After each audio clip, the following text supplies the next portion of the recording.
제12장 광복의 세범을 앞당겨 1. 새 사단의 탄생. 미혼진을 떠날 때의 우리 일행은 20명도 안 되었다. 2명의 나으린 전령정과 500명을 포함한 10명의 호위성원들, 김산호와 화령 어제에서 서당 훈장을 하다가 우리를 찾아온 대통령감, 이들이 내가 거느린 식설의 전부였다. 관제소부터 우리를 따라온 왕청연대의 한개 중대도 북만의 부대들에 합류하기 위하여 의란현 방면으로 떠나갔다.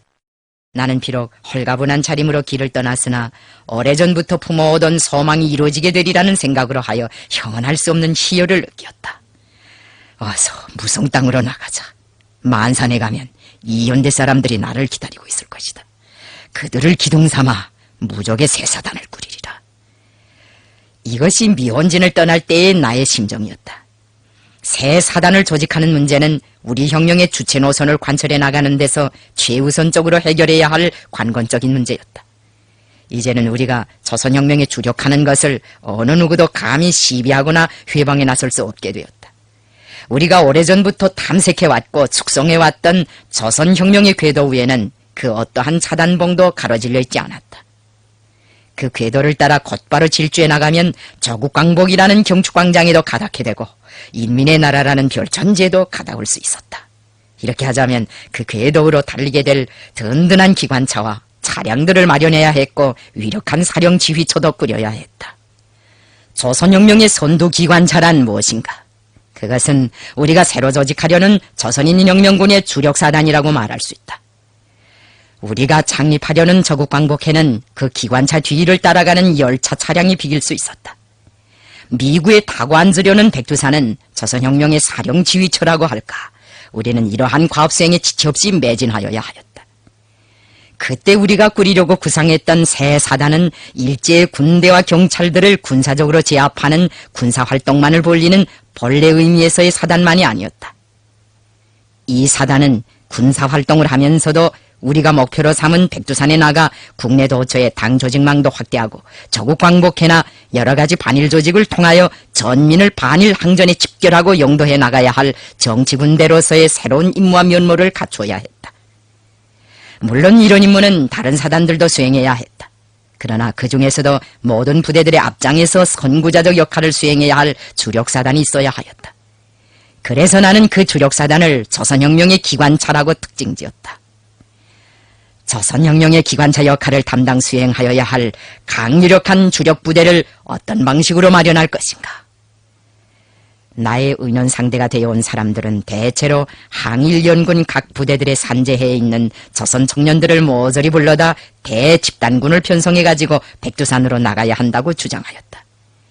이군 관하의 여러 부대들에서 끌끌한 유격대원들만을 특별히 따로 선발하여 주력 부대를 꾸려야 한다고 욕설하는 전우들도 있었다.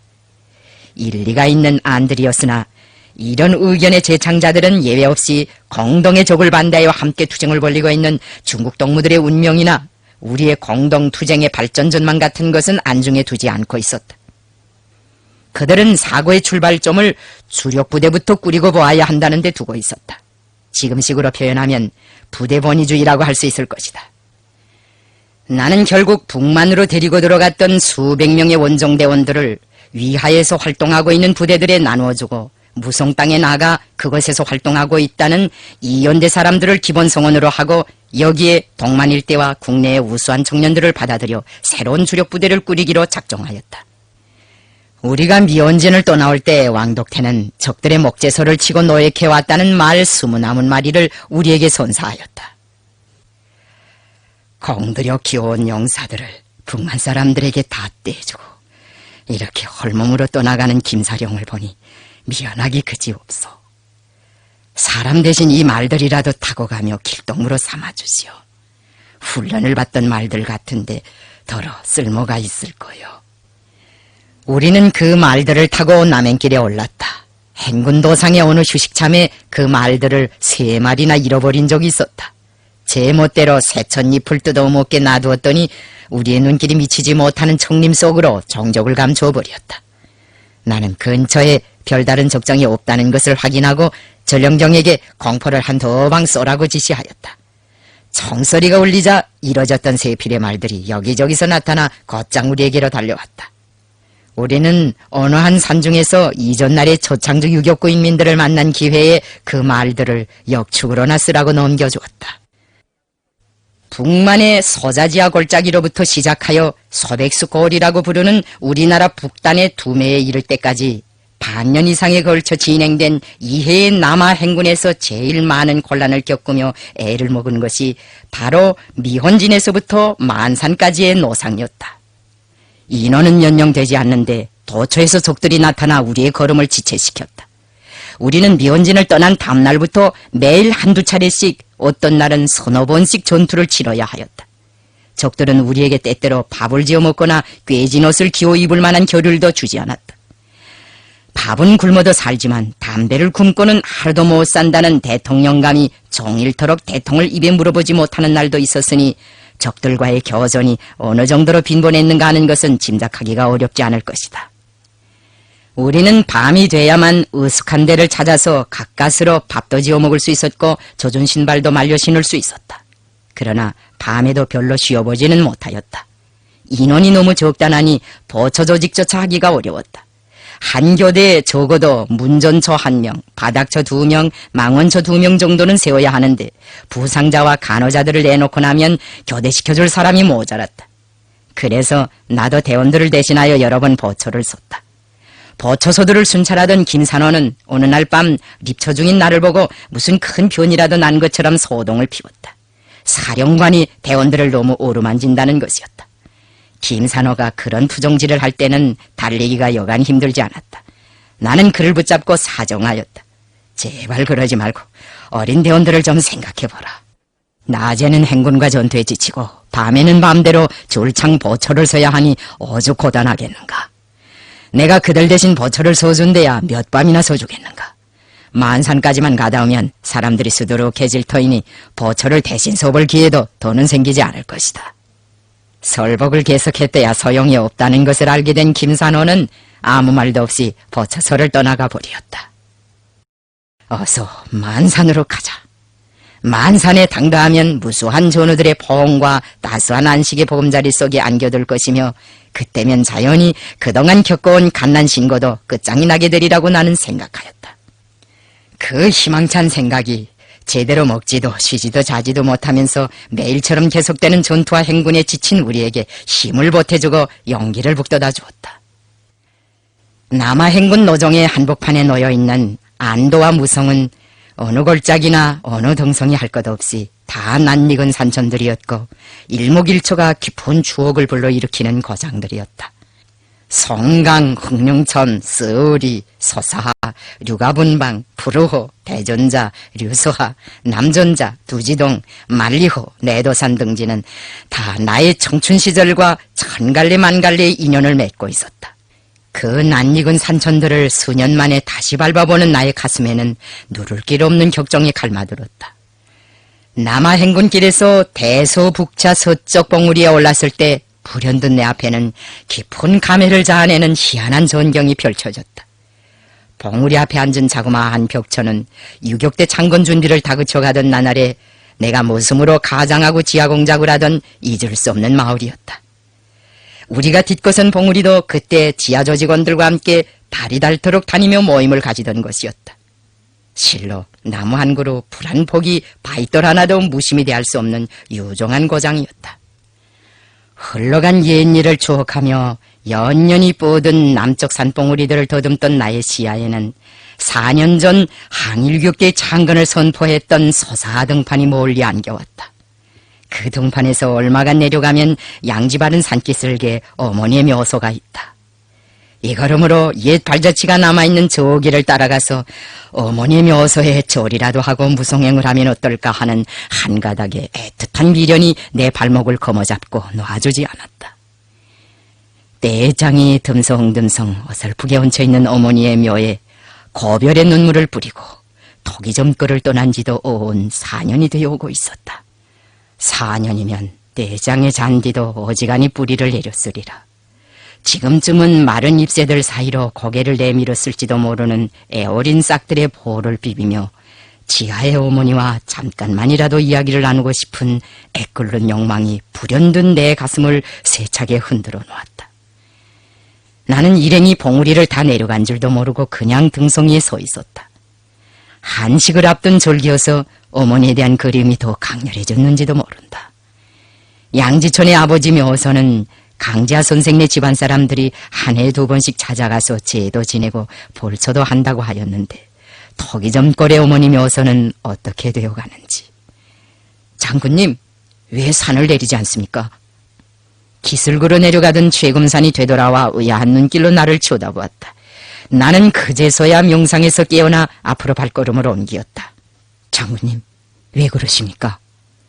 소사에 어머니 묘소가 있다더니 혹시... 최금산은 내 귀전에 2손을 어구려 붙이고 귓속말로 물었다. 내장까지도 속속들이 투시해보는 것 같은 어린 전령병의 놀라운 판단에 나는 자기의 심중을 드러내놓지 않을 수 없었다. 어라, 내 방금 어머니 생각을 하댔지. 그럼 장군님, 산소에 갔다 오셔야 하지 않습니까? 갔다 오고는 싶은데 시간이 허락해야지. 소사가 지촉인데 시간이 바쁘다고 어머니 산소도 찾아보지 않으면 너무하지 않습니까? 토기점거래 가면 동생도 있다는데. 설사 시간이 있다고 해도 나는 갈 수 없는 몸이야.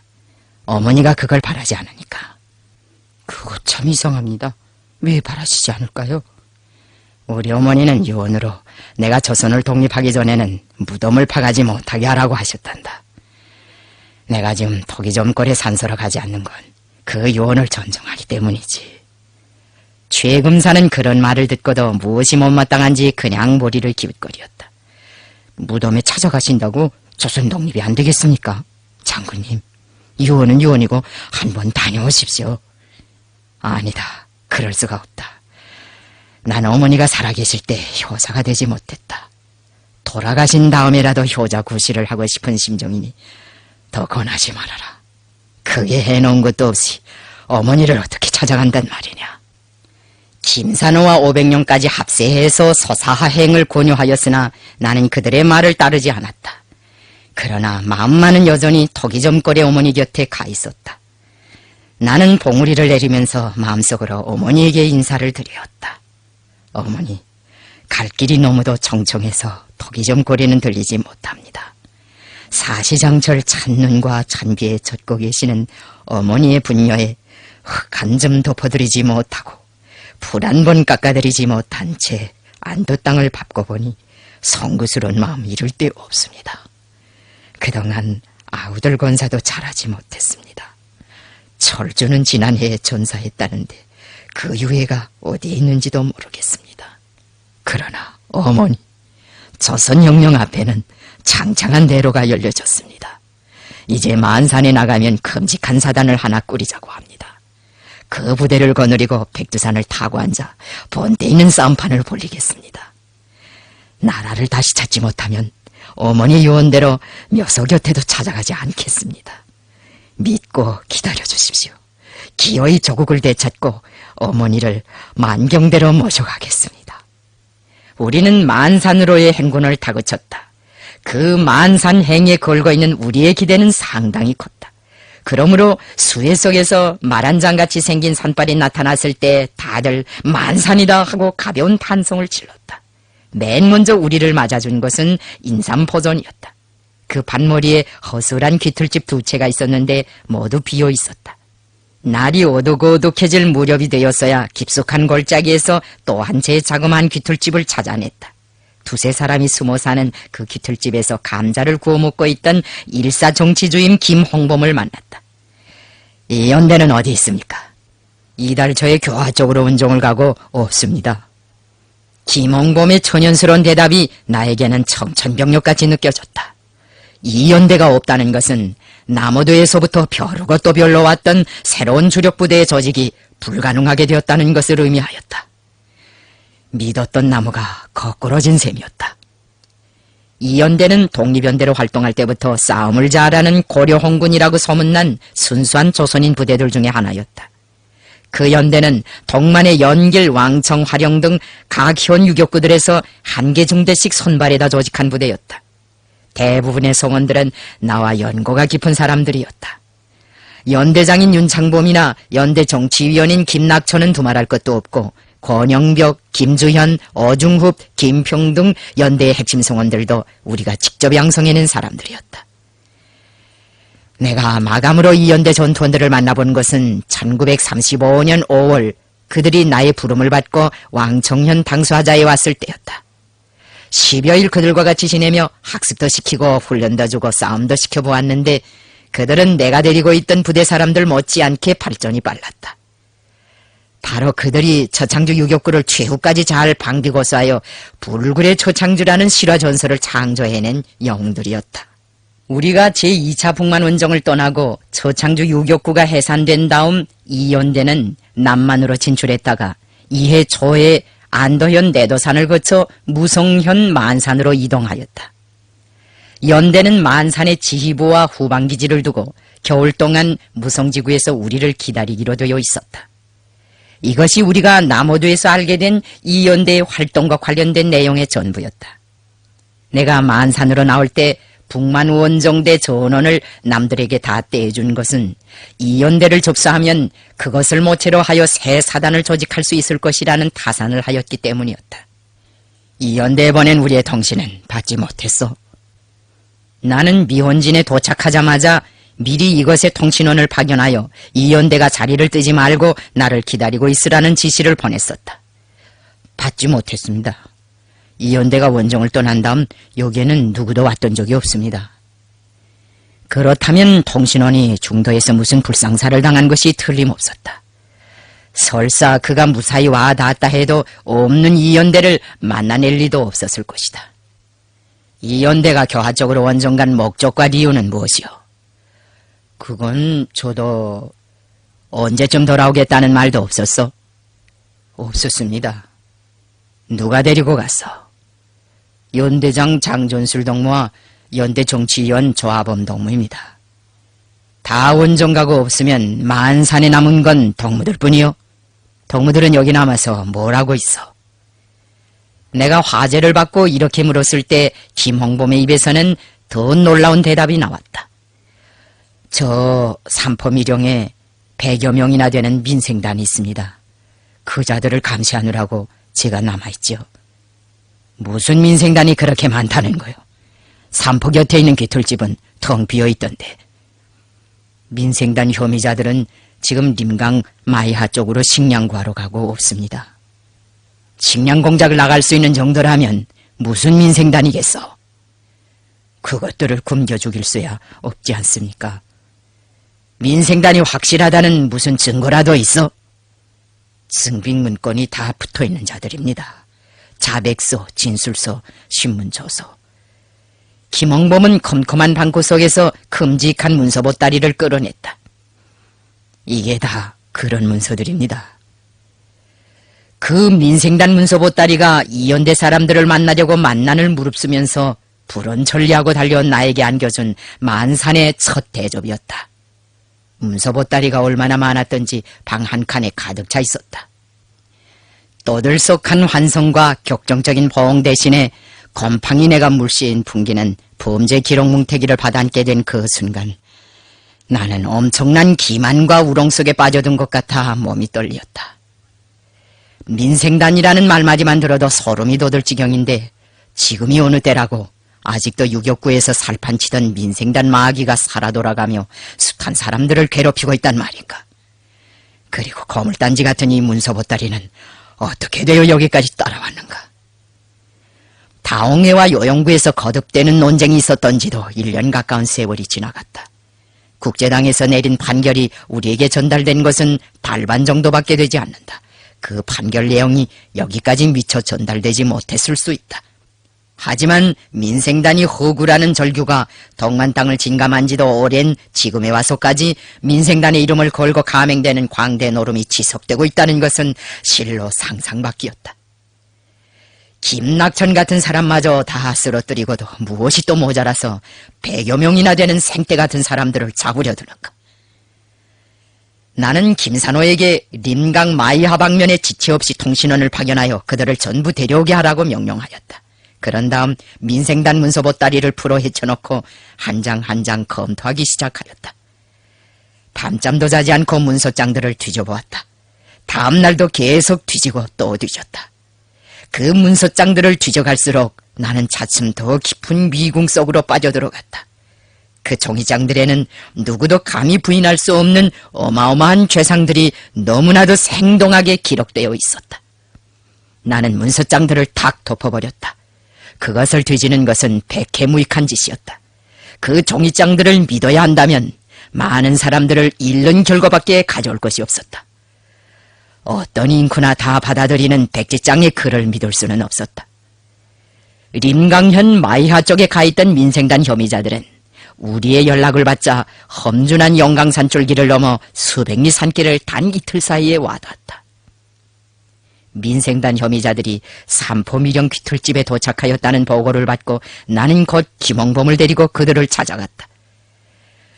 성애가 하얗게 낀 귀틀집 문을 열자 남노하기 이를 데 없는 사람들이 안에 꽉 들어차 있었다.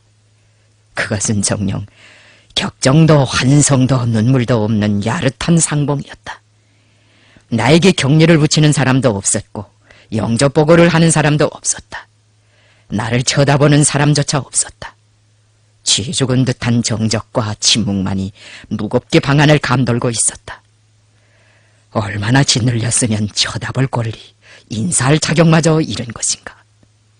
설사 아무리 중한 죄를 진 사람들이라 한들 저다지도 기가 꺾이고 저다지도 험상스러울 수 있는가. 그동안 덕무들의 고생이 막심했겠습니다. 어쩐지 말이 목에 걸려 제대로 나가지 않았다. 덕무들을 대하고 보니 그동안 모두 안녕했는가 하는 말조차 나오질 않습니다. 그렇지만 덕무들을 만나니 반갑습니다. 나는 덕무들을 만나고 싶어 멀리 북만의 경박 고반에서 여기까지 찾아왔습니다. 그 인사말에 대한 반향은 어느 구석에서도 일어나지 않았다. 여전히 숨소리, 기침소리 하나 없는 침묵뿐이었다. 항일 전쟁을 진행해온 지 만 4년 세월이 되어오지만 대원들이 그런 식으로 나를 맞아준 예는 한 번도 없었다. 나는 이야기를 계속하였다. 내가 이리로 온 것은 이연대 동무들을 만나서 새 부대를 꾸려가지고 백두산에 데리고 나가 싸우기 위해서이다. 그런데 정작 여기 와보니 쓸모있다는 사람들은 다 교화 쪽에 원정을 가버리고 남아있는 것은 몹쓸 사람들 뿐이라고 했다. 나는 동무들에게 붙어있는 민생단 혐의 문서장들을 뒤져보았다. 그걸 봐서는 동무들 가운데 어느 한 사람도 민생단이 아닌 사람이 없다. 나는 문서장만 보고 덕무들에 대한 판단을 내릴 수 없다고 생각하였다. 덕무들이 제 입으로 하는 말을 들어봐야 정확한 견해를 세울 수 있지 않겠는가. 그러니 덕무들이 스스로 속심을 툭 털어놓고 얘기해보라. 두려워하지 말고 눈치를 보지도 말고 솔직하게 말해보라. 그렇게 호소하였지만 두텁게 얼어붙어 있는 침묵의 얼음장은 좀처럼 깨뜨려지지 않았다. 나는 맨 앞자리에 있는 한 청년에게 덕무부터 대답해보라. 덕무가 민생단에 들었다는 것이 사실인가고 따져 물었다. 그는 머리를 수그린 채 주밋거리다가 기어들어가는 목소리로 대답하였다. 네, 사실입니다. 나는 그런 대답이 나오기를 바라지 않았다. 눈물을 쏟고 가슴을 두드리며 절대로 민생단이 아니라고 절규하기를 기대하였다. 그 청년의 대답은 실망만 자아냈다.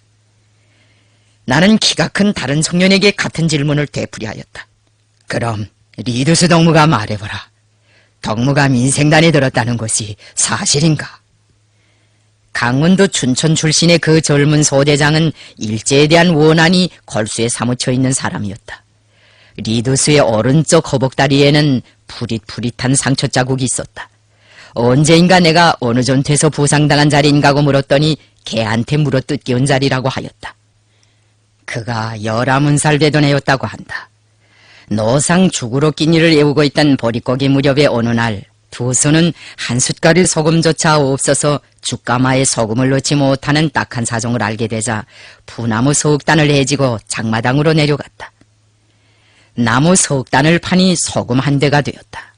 그는 소금자루를 지게다리 꼭대기에 대릉대릉 매달고 의기양양해서 자기 마을로 향했다.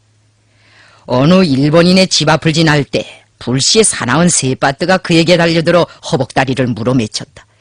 그를 물라고 개를 부추긴 일본인 소녀는 집 안으로 숨어버리고 그 집 출입문에는 안으로 빗장이 질려졌다. 주인집 조사에 격분한 목격자들은 피투성이가 되어 쓰러진 두수를 업고 경찰서에 몰려가 항의를 하고 고소를 하였다. 살점을 뭉청뜨 끼운 허벅다리의 상처는 험상하였다. 사람들은 그를 병원에 입원시켰다.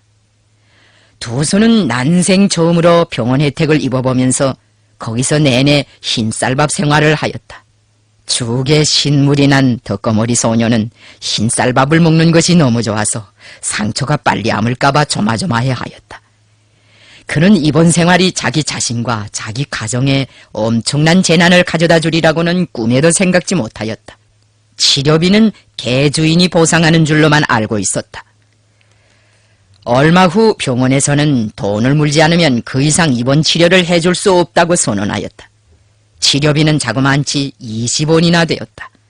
한 달에 20전씩 되는 월사금도 물지 못하여 소학교 1학년에서 석 달밖에 공부하지 못하고 퇴학을 당한 가난뱅이 소년의 집에서 20원이나 되는 뭉치돈이 어디서 나오겠는가.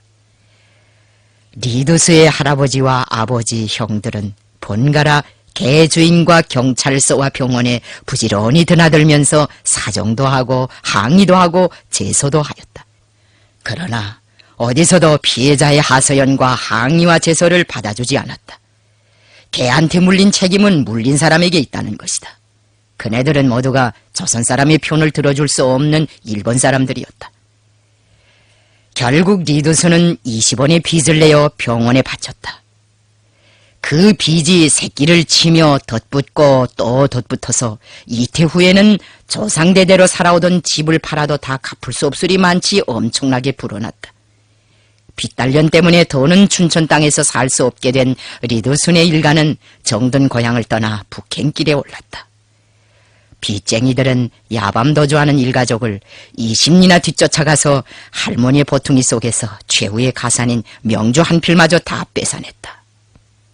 한때는 사랑채와 행랑채까지 달린 팔각기와 집에 몇 정보의 농토까지 갖추어 놓고 무사람들의 존경과 부러움 속에 살아왔던 리왕족 가문의 후예들은 왕조도 나라도 집도 다 빼앗기고 최후의 천필마저 다 빼앗긴 채 순전한 알거지가 되어 유랑의 길에 올랐다.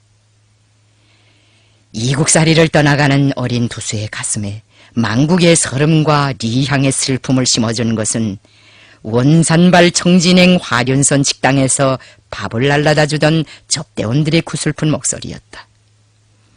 이국살이를 떠나가는 여러분네들의 서름과 슬픔은 구천에 닿고 유랑객들이 흘려온 피눈물은 동해물만 못하지 않지만 한숨과 눈물로는 살 길이 열리지 않으니 슬픔을 참아가며 저국의 쌀과 저국의 물로 지은 하직밥들을 잡수시오. 그렇게 여쭈는 접대원의 동정 어린 연마디 말이 소년 리두스의 목을 매게 하였다. 외놈들 때문에 나라도 뺏기고 집도 고향도 다 잃고 정든 고국산천을 떠나온 그의 뇌리 속에는 외놈들과는 절대로 하나누를 이고 같이 살 수 없다는 소리찬 생각이 꽉 들어찼다. 그는 장차 자기가 어른이 되게 되면 조선의 하늘 아래에서는 외놈은 물론 외놈들의 개 한 마리, 고양이 한 마리도 올신하지 못하게 하리라고 굳게 결심하였다. 리두스는 어른이 채 되기 전에 총을 잡고 유격대오에 들어섰다. 이런 사람이 민생단에 들어갈 리는 만무한 것이다. 그런데 리두스 역시 전 사람과 똑같은 대답을 하였다. 네, 민생단에 든 것이 사실입니다. 소왕청 리수국 고을의 민생단 감옥에 찾아갔을 때 장포리가 나에게 했던 첫 대답과 같은 소리, 같은 태도였다. 나는 솟구쳐 오르는 분기를 억누르며 민생단에 들었다면 어떻게 들었는지 만사람 앞에서 구체적으로 말해보라고 하였다. 그는 떠듬거리며 자백서와 진술서에 기록되어 있는 그대로의 이야기를 하였다. 민생단에 들게 된 과정 이야기를 하는 리두스의 말은 얼마나 사기가 잘 맞아떨어졌던지 의심할 여지라고는 전혀 보이지 않았다. 민생단 혐의자들은 모두가 일치하게 자기들의 죄를 인정하였다. 나는 인내성을 가지고 제자 리두수에게 물어보았다. 덕무는 일본 사람이 기르는 개 때문에 빚도 지고 집도 잃고 고향도 잃었다. 일본 사람 내 개가 덕무의 살점만 물어뜯은 것이 아니라 10사람도 넘는 덕문의 일가족의 생활도 다 파헤치고 짓뭉개 놓았다. 덕무는 일본 개 때문에 개보다도 못한 신세가 되었다. 그런 덕무가 이제 와서는 스스로 원수놈들의 품에 안겨 자기 동포들을 잡아먹고 자기 동지들을 물어먹는 미친 개 노릇을 한다는 것인데 과연 그런가? 덕무가 적들의 뚱물 한 그릇 얻어먹지 못하면서 적들의 개 노릇을 한다는데 그게 사실인가? 리두스는 눈물만 떨어뜨리며 한마디의 대꾸도 못하였다. 입술을 깨문 채 오열로 전신을 떨 뿐이었다. 사람을 질식시킬 것 같은 오랜 침묵이 계속되었다. 나는 저주스러운 그 기틀집에서 물러나왔다. 신선한 대기는 차츰 답답하던 가슴도 열어주고 울기도 시켜주었다. 흐릿허분하던 머릿속이 한결 맑아졌다. 민생단 혐의자들과의 담화에서 나는 하나의 이해할 수 없는 현상을 발견하였다. 형장에 끌려간 우리 투사들은 대부분 중세기의 정교 형벌을 방불케 하는 악형을 당하면서도 모른다는 한마디의 말로 자기가 한 일도 안 했다고 대답하였다. 이런 결단은 사형선고 앞에서도 흔들리지 않았다.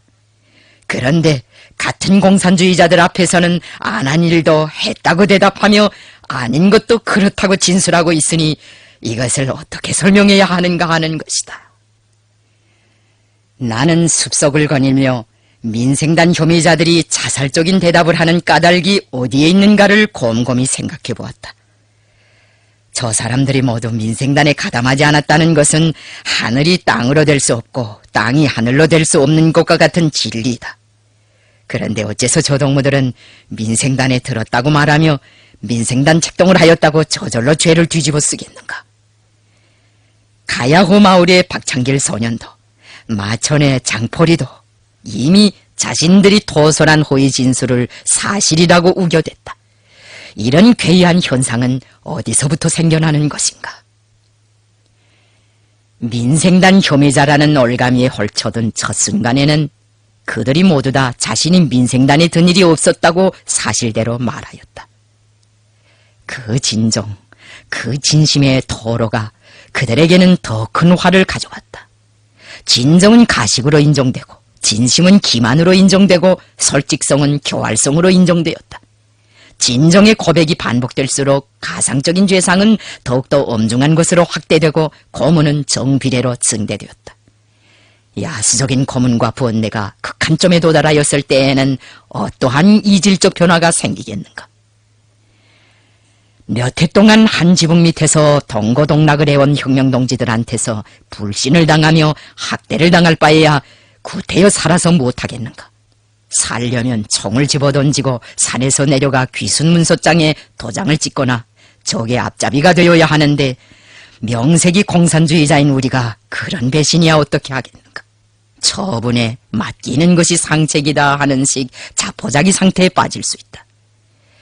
같은 목적을 위해 싸우는 동지들한테서 받는 억울한 오해와 불신, 이것이야말로 100여 명의 빨치산 장정들을 극단적인 절망과 자포자기로 몰아넣은 근원이었다. 돈이나 리운 추구의 견제소가 아니라 이념의 공통성에 의해서 사상의리적으로 결합된 혁명가들의 집단에서 믿음은 그 집단의 통일단결과 공고한 발전을 담보하는 첫째가는 생명으로 된다고 말할 수 있다. 집단의 매개 성원들은 믿음의 힘에 의하여 동지를 사랑하게 되며 믿음의 힘에 의하여 상급이 하급을 아끼고 하급이 상급을 존대하는 공산주의적 의리가 집단을 지배하게 된다. 믿음은 조선의 혁명가들에게 있어서 과거와 현재와 미래를 관통하는 공산주의적 인간관계의 출발점으로 되고 있다. 우리는 과거에도 믿음이라는 무기로 동지들을 얻고 인민을 묶어 세웠으며 오늘도 역시 사랑과 믿음이라는 힘있는 수단으로 우리 사회의 일심단결을 철통같이 유지해가고 있다. 집단주의에 기초하고 있는 우리 사회에서 믿음은 사회를 또받들고 있는 튼튼한 초석으로 되고 있다. 조직이 자기를 믿어주고 동지들이 자기를 믿어줄 때 우리의 당원들과 근로자들은 최대의 보람을 느낀다. 그러나 조직이 자기를 불신하고 동지들이 자기를 멀리한다고 생각할 때에는 그것을 최악의 고통으로 받아들인다. 우리가 간부들을 만날 때마다 사람과의 사업을 잘해야 한다고 거듭 강조하는 것은 그 때문이다. 자본가들이 돈이 없이 살지 못한다면 공산주의자들은 믿음이 없이 살지 못한다. 우리나라에서 믿음은 사회관계의 정체로 되고 있으며 집단주의의 존재 방식으로 되고 있다. 조직이 자기를 믿어주고 동지들이 자기를 믿어준다고 생각하는 사람들은 당과 조국을 위한 투쟁에서 무진장한 힘을 발휘할 수 있다. 믿음은 충신을 낳고 불신은 역적을 낳는다는 격언은 이런 이치를 반영하는 말이 아니겠는가. 남의 나라 땅에서 곁방살이를 하며 공동투쟁을 벌이던 항일전쟁 시기 우리 대호에서 믿음의 원리를 파괴한 민생단 보따리가 오직 조직에 대한 믿음 하나만을 가지고 혁명에 뛰어든 투사들의 생활에 얼마나 큰 혼란과 피해를 가져왔는가 하는 것은 누구나 다 짐작할 수 있는 문제이다. 그 당시는 조각안에 특별한 개선이 따로 없었다. 고개 하나를 넘어가도 적이요 강 하나를 건너가도 적이었다. 믿음을 잃어버린 사람들이 너희들끼리나 실컷 혁명을 해라 하고 적구로 달아나 버리면 다였다. 무고한 혁명 동지들에게 민생단 감투를 씌우는 것은 그들을 모두 적진으로 차던지는 것과 같은 망동이었다. 절망에 빠진 사람들을 구원할 수 있는 유일한 길은 불신의 올가미로 되고 있는 부당한 민생단 혐의를 벗겨주고 그 올가미를 흔적도 없이 제거해버리는 것이다. 말만으로는 사람들의 정치적 생명을 소생시킬 수 없었다. 필요한 것은 실천행동뿐이었다. 나는 수림을 빠져나와 다시 귀틀집으로 향하였다. 그런데 어느 나무 뒤에서 한 여대원이 불쑥 내 앞에 나타났다. 키가 늘씬하고 눈이 옥실옥실하고 영모도 이쁘장하였다. 마음이 서글서글할 것 같아 보이는 그 얼굴은 온통 눈물 범벅이 되어 있었다. 장군님, 저는 민생단이 아닙니다. 여대원의 입에서 흘러나온 그 한마디의 말은 뭐라 이름할 수 없는 놀라운 기쁨을 나에게 주었다. 저는 민생단 혐의를 받았던 사람과 결혼했다는 이유로 민생단으로 몰렸습니다. 그런데 그 동무는 민생단이 아닙니다. 저도 물론 민생단이 아닙니다. 저희들이 어떻게 외놈들의 간첩이 될 수 있겠습니까? 저도 장철 고모니도 남편 때문에 억울하게 민생단으로 몰렸습니다. 이 용감한 여대원이 훗날 무성현성 전투 때에 적을 단꺼번에 6이나 찔러 눕혀 여장군이라는 벼로와 함께 금반지 표창을 받은 김학실이었다. 화전민의 딸인 그는 처창주에서 유격투쟁에 참가하였다. 처창주 유격구의 동남차 수림 속에는 박용순이 책임지고 있는 무기수리소와 박수환이 책임자로 있는 재봉대가 자리 잡고 있었는데 김학실은 무기수리소와 재봉대 성원 20여 명의 식사를 보장하였다. 어느 날 무기수리소에서 뜻하지 않은 폭발 사고가 일어났다. 수리소 건물은 일시에 폭연과 불길에 휩싸였다. 민생단이라는 오명을 쓴 탓으로 무장대우에서 쫓겨나 무기수리소에 와서 일하던 강일영이라는 청년이 보총 탄알 재생 작업을 하다가 화약이 폭발하는 바람에 정신을 잃고 쓰러졌다. 폭음에 놀라 곁에서 일하던 사람들마저 경황 없이 작업장을 떠난 다급한 정황 속에서 불길을 헤치고 수리소 안에 뛰어들어 실신한 화상자를 업어내온 것은 작식대원 김학실이었다. 강미령의 화상자리는 험악했지만 군인은 화상당한 얼굴에 소독수를 붓고 죽으로 붙은 낫가죽을 뜯어낸 다음 와셀린을 바르고 붕대를 첨해주는 것으로 처치를 끝마쳤다. 그 다음부터는 김학실이 간호병이 되어 종이에다 밀을 녹여 환자의 상처에 붙여주고 눈곱을 뜯어주고 발을 씻어주었다. 정성 끝에 확실은 총각을 사랑하게 되었다. 총각도 역시 그를 사랑하였다. 두 사람 사이에는 곧 결혼 문제가 상정되었다. 그렇지만 두 차례의 오발사고 때문에 민생단 혐의자로 된 강일영은 애인에게 누가 미칠 것을 염려하여 비밀 약혼만 하고 공식적인 결혼은 주저하였다. 박영순과 박수환은 주저할 것이 무엇이냐. 일단 언약이 되었으면 냅다 밀라고 그들을 부추겨 주었다. 거기에 거무된 연인들은 저창주 인민혁명정부에 찾아가서 결혼 등록을 하였다. 이 결혼이 문제시 되었다. 숙반공작위원회에서는 민생단 혐의자와의 결혼을 민생단의 수를 배가시켜주는 반혁명적인 리적 책동으로 간주하였다. 좌경 배타주의자들은 결혼한 지 반달도 지나지 않아서 김학씨를 강일영의 곁에서 떼어내어 멀리 왕바보주 쪽으로 추방하였다. 조직 생활에도 참가시키지 않고 죄인 취급을 하였다. 그러다가 민생단 혐의자들 속에 걷어놓았다. 애인과 강제 리별을 당한 때로부터 9개월이 지난 다음 김학실은 강일영이 무기소리소와 함께 근처에 와 있다는 소식을 전해 들었으나 조아범이나 김홍범의 승인을 받지 못한 탓으로 애인과의 짧은 상봉마저 이루지 못하였다. 얼마 후 강일영은 조아범에게 끌려 이연대를 따라 교화원정을 떠나고 말았다. 원정대에 무기 수리 기술을 가진 사람이 반드시 끼어 있어야 한다는 사정이 민생단 혐의자인 강일영을 교화로 끌려가게 하였다. 강동무가 진짜 민생단이라면 저는 결혼은 거사하고 불속에서 오버내 오지도 않았을 것입니다. 그는 적들의 터벌에 부친과 형제들을 몽땅 학살당한 사람입니다. 싸움도 잘했고요. 오죽하면 구국군들까지 군중심판장에서 그 덕물을 두둔했겠습니까?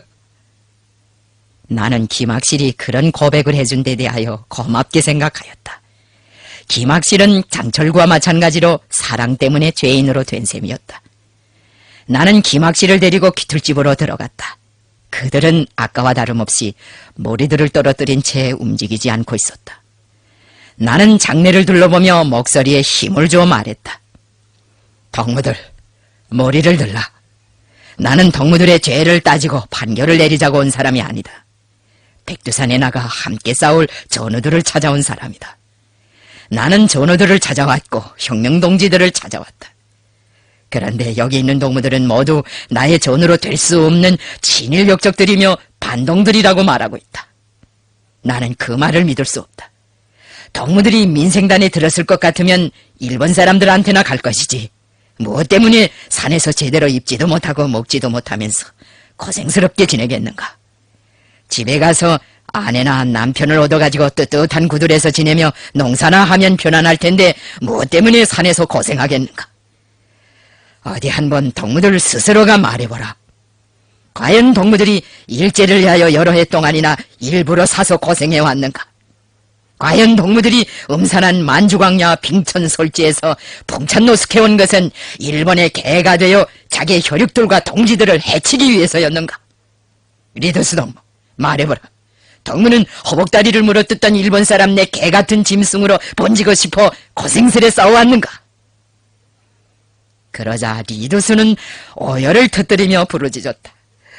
제가 어떻게 외놈의 개가 되겠습니까? 아닙니다.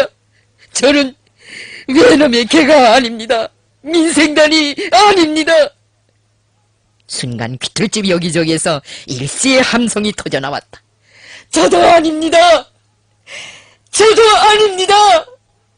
장례에서는 없는 죄를 만들어낸 자들을 저주하고 규탄하며 숙반의 총대 밑에서 당해온 서름을 하소하는 일종의 집회 같은 것이 저절로 이루어지게 되었다.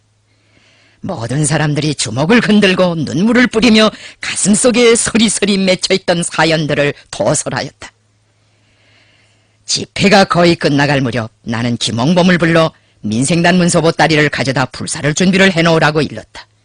김홍범은 펄쩍 뛰었다. 숙반공작위원회에서 작성한 법정 문건들인데 그걸 어떻게 승인도 받지 않고 함부로 없앤단 말입니까? 그걸 태웠다간 큰 변이 납니다. 김홍범은 무장대오에 들어서기 전부터 전문적으로 당사업을 한 오랜 정치일꾼이었다. 그는 연길 사범학교 출신이었다. 지식도 있고 일정한 사업 경험도 가지고 있었지만 창발적으로 사색하고 능동적으로 판단 처리할 줄 모르는 사람이었다. 법을 거들지 말고 어서 가서 민생단 문서 보따리나 가져오시오. 남이 못하는 일이라고 해서 우리도 하지 말아야 한다는 법은 없어. 조직의 결정에 따라 절차를 밟아서 작성된 문건인데 어째서 그걸 없애는 걸 보면서도 가만히 있었는가 하고 따지면 저는 어떻게 합니까? 그때는 장군님도 곁에 안 계실 텐데 제가 어떻게 책임질합니까? 낯색이 백지장처럼 새하얘진 김홍범은 두 다리를 후들후들 떨었다. 나는 그를 탓하지 않았다. 사실 나도 법적 성격을 띤 문건을 어느 개인이 자의적으로 소각해버리고 무사했다는 말을 들어보지는 못하였다. 이런 일은 그리 흔치 않은 사변일 수 있었다. 그러나 100여 명의 민생단 혐의자들에게 부당한 의심과 절망밖에 안겨줄 것이 없는 그 죄악의 문서 보따리를 흔적조차 없게 소각해버리려는 나의 결심은 드팀없었다. 나는 그것이 얼마나 위험천만한 결심인가를 잘 알고 있었다. 숙반운동을 조직 지도하고 신문조서를 작성한 당사자들만이 처리할 수 있는 일을 내가 치른다는 것은 사실 모험이었다. 필요하다면 크고 작은 모든 일을 죄다 민생단의 조작으로 볼 막강한 권한과 무제한한 허구력을 가진 숙반의 하수인들은 신문조서 한 장을 불태우는 죄가만으로도 나에게 10배권의 징벌을 내릴 수 있었다. 그들은 그런 선고로서 반민생단 투쟁 문제를 국제당에까지 제소한 나에 대한 안갚음을 얼마든지 할 수 있는 사람들이었다. 나는 김산호를 시켜 그 문서 보따리를 가져오게 하였다. 민생단 문서 보따리를 불살라버리기로 결심한 것은 참으로 대용단이었다. 나는 나 하나의 목숨을 바쳐 100여 명을 구원할 수 있는 길이 열린다면 무슨 일이든 다 해낼 결의에 넘쳐 있었다. 문서 보따리를 소각할 준비를 해놓고 집회를 결석하면서 나는 이렇게 말하였다. 동무들을 오늘 누가 민생단이고 누가 민생단이 아니라고 결론짓기는 어렵다. 누구도 그것을 증명할 수 없기 때문이다. 그러나 내가 오늘 동무들에게 명백히 선언할 것은 지금 이 자리에는 민생단이 한 명도 없다는 사실이다. 그것은 동무들 자신이 다 민생단이 아니라고 부인하였기 때문이다. 나는 동무들이 한 그 말을 믿는다. 동무들은 이 시각부터 백지 상태로 돌아가서 다 새로 출발한다는 것을 알아야 한다. 깨끗이 못했던 과거란 더는 존재하지 않는다. 그러나 동무들의 혁명가로서의 진가는 과거에 의해서가 아니라 실천행동에 의하여 규정된다는 사실을 명심해야 한다. 동무들은 지금 다 같이 인생의 백지를 나눠 가지게 되었다. 그 백지에 얼마나 고귀한 삶과 투쟁의 기록을 남기는가 하는 것은 전적으로 동무들 자신에게 달렸다. 모두가 새 출발하여 조국과 인민과 역사 앞에 떳떳이 내놓을 수 있는 투쟁 행적을 그 백지장들에 적어놓게 되리라고 믿는다. 나는 이 시각부터 동무들을 그토록 괴롭혀왔던 민생단 혐의가 완전히 무효하다는 것을 언명하는 동시에 동무들 모두가 조선인민혁명군 주력부대의 대우에 들어섰다는 것을 선포한다.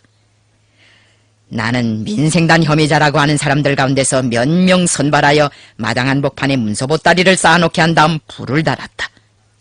그 문서장들에 불을 달면서 나는 비단 민생단 혐의자들의 불명예스러웠던 과거뿐만 아니라 온갖 악행의 정신적 근원으로 되는 인간증오관념, 인간불신관념을 불태워 영영 없애치우고 싶었다. 반세기도 훨씬 넘는 오늘까지도 민생단 증거 문서장들을 불태워버리던 일이 그토록 잊혀지지 않는 것은 그 불을 지필 때 내가 마음속으로 기원한 것이 아마 너무도 크고 심각한 것이었기 때문일 것이다. 문서 보따리에 불길이 타오르자 대원들은 모두 통곡을 하였다. 그때 그 불길을 지켜보며 울음바다를 펼쳤던 사람들은 나의 마음을 알아주었다. 거기에 있던 모든 사람들이 새로운 인간들로 탄생하게 되었다. 대열 안에서는 진정으로 서로 믿고 도와주고 사랑하는 새로운 기풍이 생겨나게 되었다. 심지어 김홍범이마저 다른 사람으로 번지게 되었다. 다음날 나는 일부러 휴식 겸 사냥을 조직하였는데 그것을 알게 된 김홍범은 허신용으로 감춰두고 있던 100여 발의 보총 탄환을 그들 앞에 내놓았다. 바로 전날까지도 수인처럼 취급하던 사람들에게 그가 자기의 허신용 탄환 전부를 시사했다는 것은 하나의 사변이 아닐 수 없었다. 원래 그들에게는 막대기 정도의 구실밖에 할 수 없는 쓸모없는 토퉁 같은 무기와 누기 차고 녹이 쓸어 못 쓰게 된 서너 발의 탄알밖에 주지 않았었다.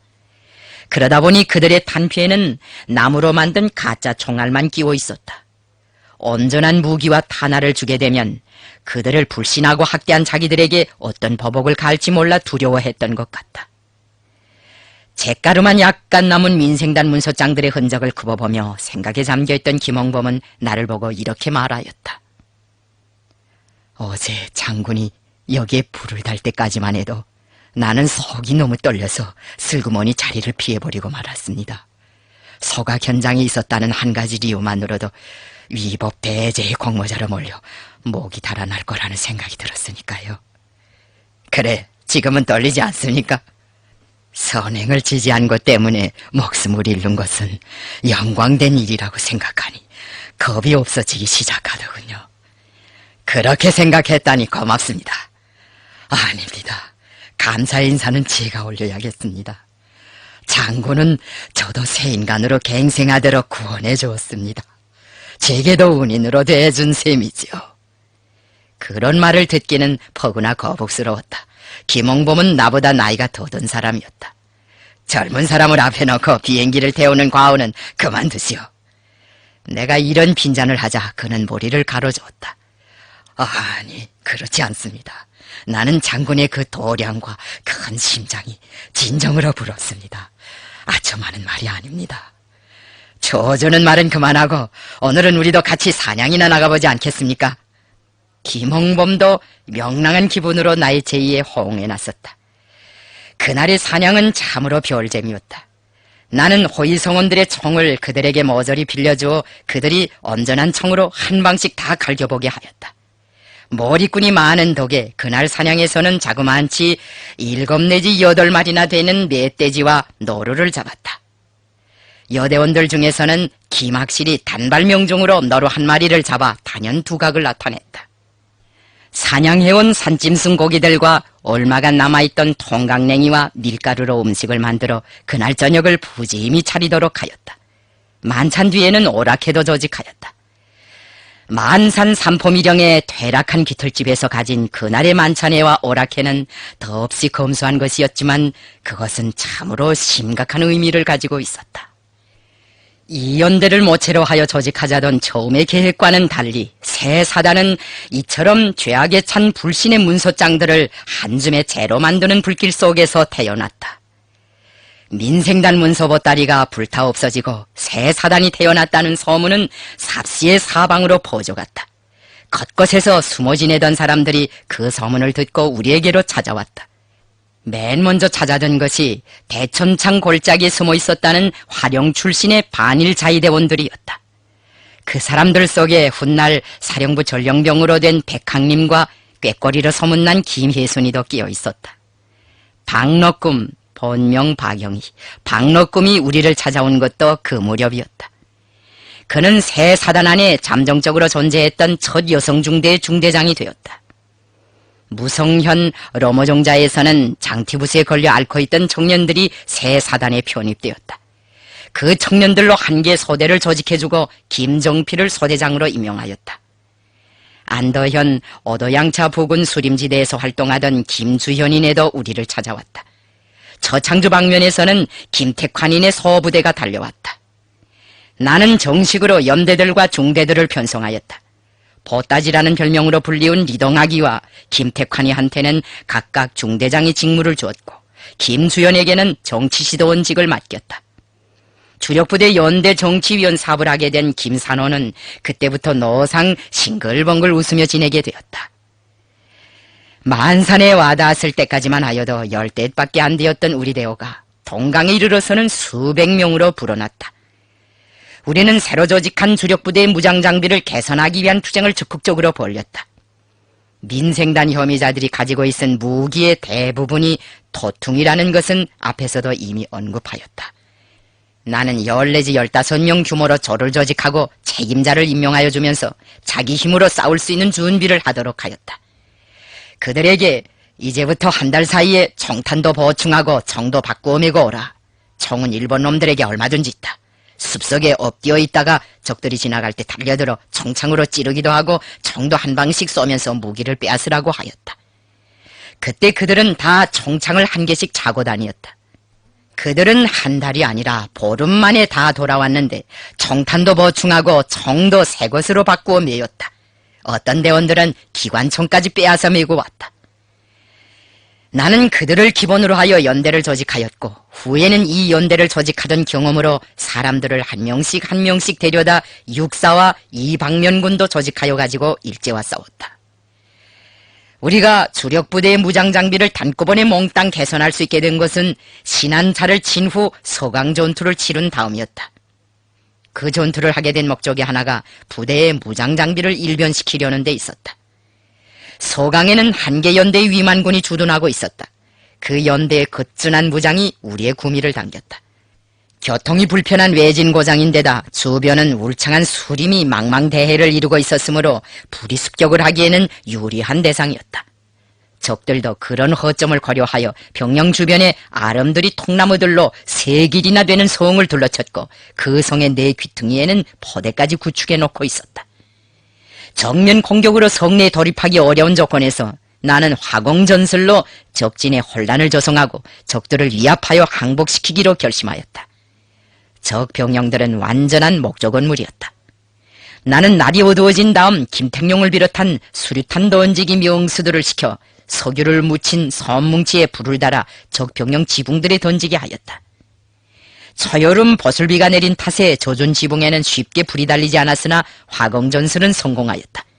우리 대원들은 때를 놓치지 않고 항복하면 살려줄 테니 총을 버리고 밖으로 나오라는 하마를 들이대었다. 그러나 적들은 완강한 방어전으로 대답하였다. 나는 몇 명의 대원들을 적 지하 포대에서 제일 가까이에 있는 민가에 보내어 그 집 부엌으로부터 지하 포대 밑으로 굴을 파괴하였다. 한편 정찰병들을 시켜 위만군 연대장의 장모를 데려오게 하였다. 우리는 노파에게 사위를 설복하여 무모한 저항을 그만두고 무기를 바치도록 할 것을 권고하였다. 노파는 우리의 권고대로 기꺼이 성 안으로 들어갔다가 사위의 편지를 가지고 돌아 나왔다. 위만군 연대장은 대원 절반을 데리고 무성으로 갈 수 있게만 해주면 투항하는 데 동의하겠다고 하였다. 나는 그 제기를 일축하고 철저하고 완전한 투항을 요구하였다. 재차 사위를 만나고 나온 노파는 자기 사위가 데리고 갈 인원수를 얼마간 축소할 용의를 표명하더라는 이야기를 하였다. 분명 연대장은 단판을 질질 끌면서 응원대가 올 것을 기다려보자는 속심이었다. 지하포대를 폭파하기 위한 갱도 굴솔 작업은 이미 반나마 진척되었다. 나는 노파에게 갱도와 폭약을 보여주고 사위에게 투항 요구에 응하지 않으면 포대들을 모조리 폭파하겠다는 우리의 최후 통첩을 전하라고 일러주었다. 3번째로 성 안에 들어갔던 노파는 싱글벙글하면서 내 앞에 다시금 나타났다. 사위가 2명의 호위병만 데리고 가게 해달라고 하더라는 것이었다. 나는 그 요구에 동의하였다.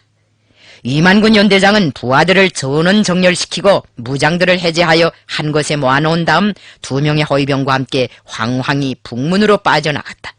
그 무장이 거스란히 우리의 수중에 들어왔다. 새 사단을 꾸리지 못했더라면 우리는 무성연성과 같은 큰 성실을 마음먹고 들이칠 수도 없었을 것이고 그 후 압록강변과 백두산 주변에서 연속적인 승리의 계가도 올릴 수 없었을 것이다. 당초에 생각했던 바와는 달리 이 연대는 새 사단의 탄생은 물론 그 성장에도 보탬을 주지 못하였다. 우리가 만산에서 접수하기로 되어 있던 이 연대가 우리에게 온 것은 반년도 더 지나서 백두산에 나가 자리를 잡고 있을 때였다. 그것은 이미 주력사단의 틀이 다 잡힌 뒤였다. 너무나 때늦은 도착이었지만 어중흡, 권영벽, 김평을 비롯하여 오래전부터 정이 든 전우들과 다시금 한가마밥을 먹으며 같이 지내게 된 것이 무엇보다 기뻤다. 강일영도 성한 몸으로 무사히 새 사단을 찾아왔다. 김학실의 마음 한구석에 남아있는 마지막 상처까지 아물거줄 수 있게 되었다고 생각하니 무척 다행스럽게 여겨졌다. 그들이 도착한 다음날 나는 강일영을 찾았다. 덕무애인이 김학실 덕무라지. 키가 꺽두룩한 그는 귓부리까지 새빨개졌다. 자기에게 아내가 있다는 대답을 하기가 쑥스러웠던 모양이다. 확실 덕무는 여기 있지 않고 몇십 리 떨어진 횡산 쪽에 후방미령 제봉대에 가 있어. 거기 가서 확실 덕무를 만나보시오. 내가 이제 곧 길잡이 할 사람을 달아주겠어. 그는 우물쭈물하다가 어색하게 웃으며 후에 천천히 만나도록 하겠다고 하였다. 확실덕무에게 연락을 띄워서 이리로 오게 하면 상봉시간이 2배쯤 늦어질 수 있기 때문에 덕무가 직발 그리러 가는 것이 좋겠어. 우린 천천히 만나도 됩니다. 일 없습니다. 강일영의 미적지근한 태도는 오히려 나를 섭섭하게 하였다. 덕무는 천천히 만나도 될지 모르겠지만 나는 덕무 때문에 김학실 덕무의 살이 내리는 걸 보고만 있을 수 없어. 두말 말고 곧 떠나도록 하시오. 그래도 그는 머리를 수굿하고 있다가 눈물이 글썽해서 나를 쳐다보며 그렇지만 대열 편성도 받기 전에 어찌 애인부터 찾아가겠는가. 혁명을 하자고 총을 잡았는데 혁명사업부터 해야 하지 않겠는가 하면서 못 가겠다고 하였다. 나는 한 가지 구실을 마련해 줘야겠다고 생각하였다. 덕무에게 한 가지 과업을 주겠어. 이 연대와 함께 온 여성 동무들을 데리고 재봉대에 들어가서 동기염 소음 군복을 만드시오. 그걸 다 만들기 전에 돌아오면 처벌을 내리겠어. 강희정은 그제서야 더 구실을 대지 못하고 명령대로 가겠다고 대답하였다. 좌경 배타주의자들에 의하여 오랫동안 강제 리별을 당해왔던 애인들의 감격적인 상봉은 그렇게 이루어졌다. 만산에서의 민생단 문서 보따리의 소각은 새 인간들의 탄생, 새 사단의 탄생만을 보게 한 것이 아니라 사랑의 부활, 새로운 사랑의 탄생도 가져왔다. 사람들을 믿은 덕에 우리는 천하를 얻은 셈이 되었다. 우리 혁명대화 안에서 조선혁명의 영도 핵심에 대한 절대적이며 무조건적인 충성이 보편화되고 그 영도 핵심을 중심으로 한 참다운 사상의리적 단결이 투쟁 과정에 한층 공고화된 것은 이런 믿음의 덕이었다고 말할 수 있다. 우리의 일심단결의 역사적 뿌리는 조선인민혁명군 주력부대의 탄생과 함께 믿음을 주고 사랑을 주고 덕을 베풀어주는 속에서 그 무엇으로서도 깨뜨릴 수 없는 것으로 조선공산주의자들의 심장 속에 확고히 자리를 잡았다. 만산에 있던 그 100여 명의 민생단 혐의자들은 최후의 순간까지 혁명에 충실하였으며 시대와 역사 앞에 티 한 점 없이 깨끗한 양심과 저국애로 불타는 뜨거운 심장을 고스란히 바쳤다. 그들은 우리 조국의 광복혁명사에 영원히 빛날 고귀한 투쟁 사적들을 남겨놓았다.